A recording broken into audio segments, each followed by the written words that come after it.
Salam sejahtera bagi kita semua. Sebelum kita membaca firman Tuhan dan merenungkannya, terlebih dahulu saya mengajak kita berdoa. Bapa di surga, kami percaya sebagaimana firman-Mu, bahwa kami tidak hidup hanya dari roti saja, tetapi dari setiap firman yang keluar dari mulut Allah. Oleh sebab itu pada saat ini, kami mau menyediakan waktu kami untuk mendengarkan firman-Mu. Kiranya kuasa Roh Kudus membimbing agar melalui pemberitaan firman-Mu saat ini, rohani kami dapat dikenyangkan, sertanya iman dan percaya kami semakin diteguhkan untuk dapat mengerti kehendak-Mu dalam kehidupan kami. Amin. 1 Korintus 12 ayat 4-13 demikian.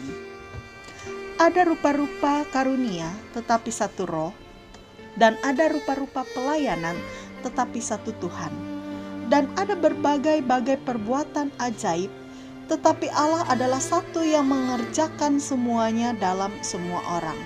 Tetapi kepada tiap-tiap orang dikaruniakan pernyataan roh untuk kepentingan bersama.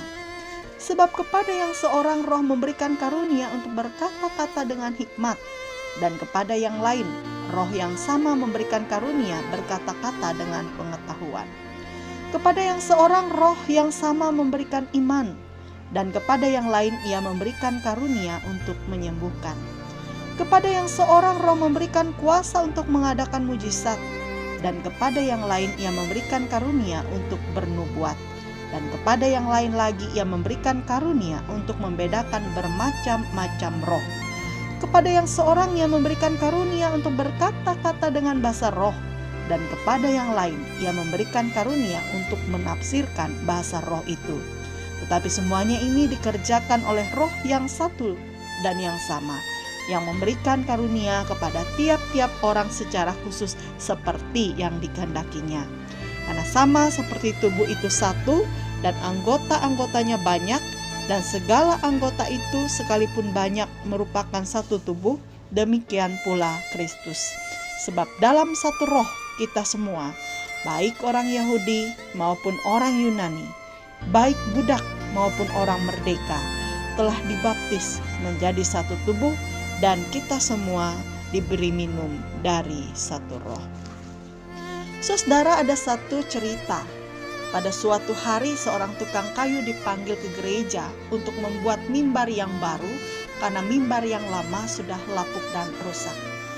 Dalam sebuah kotak milik tukang kayu itu perkakas-perkakas alat pertukangannya sedang terlibat perbincangan. Beberapa di antaranya ingin agar palu diganti karena palu ribut dan sombong. Kata palu, jika kalian ingin menyingkirkan aku, maka kalian harus menyingkirkan paku.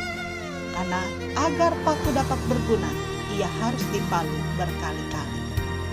Paku tidak mau kalah, ia menyahut. Jika aku disingkirkan, maka kalian harus menyingkirkan amplas juga. Apapun yang dilakukannya hanyalah di permukaan saja. Amplas menyela.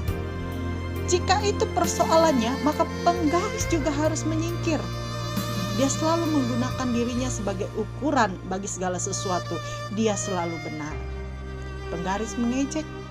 Jika ada yang paling tidak diinginkan di sini, itu adalah serut. Dia tidak pernah melakukan apa-apa kecuali melicinkan urat-urat kayu. Saat mereka sibuk berdebat, tukang kayu tersebut langsung bekerja, membuat sebuah mimbar untuk menyebarkan firman Tuhan. Sepanjang hari ia menggunakan palu, paku, amplas, penggaris, serut, dan perkakas lainnya. Saat si tukang kayu mengamati mimbar yang sudah selesai ia buat, gergaji berkata, "Mimbar ini membuktikan bahwa kita semua adalah rekan sekerja Allah." Saudara, firman Tuhan yang menjadi dasar perenungan bagi kita saat ini merupakan bagian dari surat Rasul Paulus kepada jemaat di Korintus. Kepada jemaat disebutkan Paulus dalam ayat 7-10 diberikan karunia-karunia antara lain.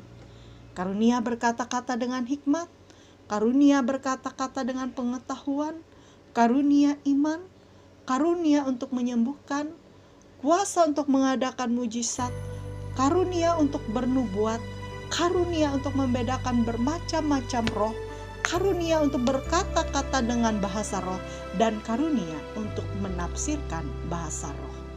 Saudara, dengan karunia yang diberikan itu, ternyata secara tidak langsung terjadi persaingan di dalam jemaat. Tiap orang merasa dirinya lebih dan ingin menyingkirkan sesama.